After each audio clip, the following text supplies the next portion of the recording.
Today is World AIDS Day, and it marks the end of a month of prayer where 24/7 around the world we've been focusing on praying for the HIV AIDS virus and those affected by it. And we want to join with the millions of people who are marking out this day, remembering the people affected by the virus, and to pray together. But to start with, I want to read a verse from Matthew 17, verse 20. Jesus is involved in a little local difficulty here. The disciples have been asked to pray and to heal a young boy, and they haven't been able to do it, and they're wondering why. And this is what Jesus has to say. "It's because you're not yet taking God seriously," said Jesus. "The simple truth is that if you had a mere kernel of faith, a poppy seed, say, you would tell this mountain, move, and it would move. There is nothing you wouldn't be able to tackle." We've been dealing with a mountain this month. HIV is one of those issues that development agencies say is at the core of most of what's going wrong in the world, particularly in terms of the poorest of the poor. In Africa, in Asia, this is a fast-growing virus and it's affecting many, many things. But it's a little bit like this knot. I don't know if you've ever tried to unravel a piece of string, and you're looking for the big knot in the middle that can unravel it, that can make it work, that can make the biggest difference. HIV is one of those big knots in the middle of the world's problems.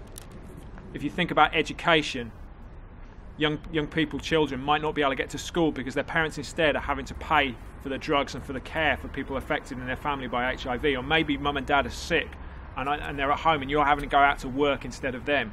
Or maybe the worst case is that mum and dad have died and you're an orphan. You're on the streets, maybe even caring for younger brothers and sisters. There's no way life can really start because HIV has taken out the very building blocks. It's that big knot that we need to unravel. So that's what we've been trying to pray into this month. And particularly, we want to pray that God would deal with this virus.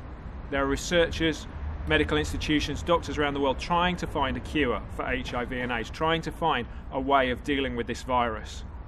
And I want to pray in a moment that we can join with them and that God would give them the wisdom and the strength to do it. But let me read this verse once more from Matthew 17. "The simple truth is that if you had a mere kernel of faith, a poppy seed, say, you would tell this mountain, move, and it would move. There is nothing you wouldn't be able to tackle." Jesus, we want to ask for your wisdom, your strength, your intervention in the HIV/AIDS crisis. And we pray for those looking for a cure, that you would give them what they need, that you would intervene. We pray for those affected by the virus, who are losing loved ones, who are facing incredibly hard situations because their families are affected by HIV and AIDS. We pray for your peace, for your healing, for your intervention. We pray that you would be with them today. And we ask that you would help us to understand how we can be with them today. Oh Lord, come.